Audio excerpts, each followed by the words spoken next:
샬롬. 오늘도 성령의 단비로 젖는 우리의 삶, 우리의 영혼 되기를 간절히 소원합니다. 오늘 함께 나눌 말씀은요, 레위기 11장입니다. 이 11장에는요, 음식법에 대해서, 음식을 먹는 것에 대한 규칙에 대해서 말해주고 있는데요, 어떤 것은 먹으라고 하고 어떤 것은 먹지 말라고 합니다. 그런데 그 기준이요, 지금도 좀 명확하다라고 보기는 어려워요. 다양한 신학적인 접근이 있고요. 또한 위생적인 접근, 그리고 상징적인 접근이 있지만 딱 이것 때문이었습니다 라고 말하는 것이 지금도 불명확하다라는 거죠.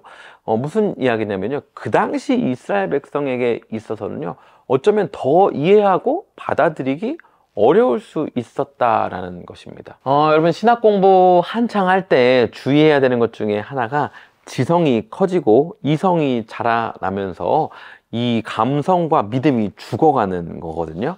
그래서 점점 신앙이 드라이해집니다. 그거 논리적으로 맞아? 나 이해 안 되는데? 나 이해 안 되는 건 못 믿어. 더 이상 못 가. 내 신앙은 여기까지. 이렇게 되는 거죠. 그러니까 내가 이해 못하는 하나님을 믿고 신뢰하는 게 안 되기 시작하는 거예요. 여러분, 단연코 말하는데 우리가 이 땅 가운데 살아가는 동안 하나님이 전부 이해되는 날은, 그 순간은, 그때는 없습니다. 안 와요. 내가 하나님이 전부 이해가 되잖아요.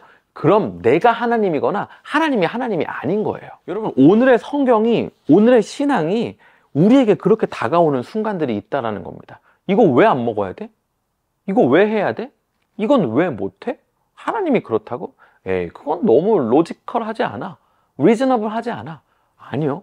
우리의 이해와 우리의 동의는 하나님의 말씀에 있어서 맨데터리하게 꼭 required 되는 것이 아니라는 거예요. 그것이 무엇이냐면 오늘 레위기 11장 44절에서 말하고 있는 거룩함, 구별됨 이라는 것입니다. 그러니까 신학적으로 먹으라는 것, 먹지 말라는 것이 어떤 의미가 있고, 또 그 당시의 위생 상태상 그것을 먹으면 안 되는 이유들이 있었고, 또한 이방 신들을 나타내는, 이방의 문화 안에서는 그런 음식들, 그런 동물들이 어떤 것이었고를 떠나서 내가 이것을 지금 먹고 이것을 먹지 않는 것은 나는 다른 사람들로부터 구별되어 하나님의 거룩함, 하나님의 말씀을 따르는 사람입니다 라는 것을 드러내는 하나의 방편이 되었다라는 것입니다. 여러분, 우리 삶을 거룩하게 지켜가다 보면요, 세상으로부터 점점 소외받고 외톨이가 된다고 느껴질 때가 있습니다.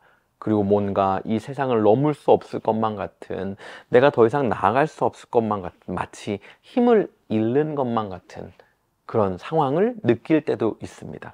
여러분, 그래서 필요한 것이 교회 공동체인 것입니다. 한 마음 한 뜻으로 하나님의 말씀 안에 속하여 그 속하지 않은 것으로부터 구별되는 거룩함을 지키며 살아가려는 사람들의 모임, 그래서 서로에게 힘이 되고 격려가 되고 때로는 본보기가 되어주는 사람들의 모임, 그것이 교회이고 그것이 우리 삶을 신앙 가운데 거룩함을 지키게 해준다라는 것입니다. 오늘 하루 사는 동안요, 우리 삶의 거룩함을 좀 돌아보면 좋겠고요. 여러분이 속한 공동체, 그 교회 안에서 함께 거룩함을 지키기 위해서 애쓰면 좋겠고, 또 함께 애쓰고 있는 이들을 위하여 기도하며 보내는 하루가 되면 너무나도 좋겠습니다. 우리 여전히 이 땅 가운데, 날이 갈수록 부패해지고 악해져만 가는 이 땅 가운데 여전히 빛과 소금으로서의 삶을 살아내길 간절히 소원하며 오늘도 샬롬입니다.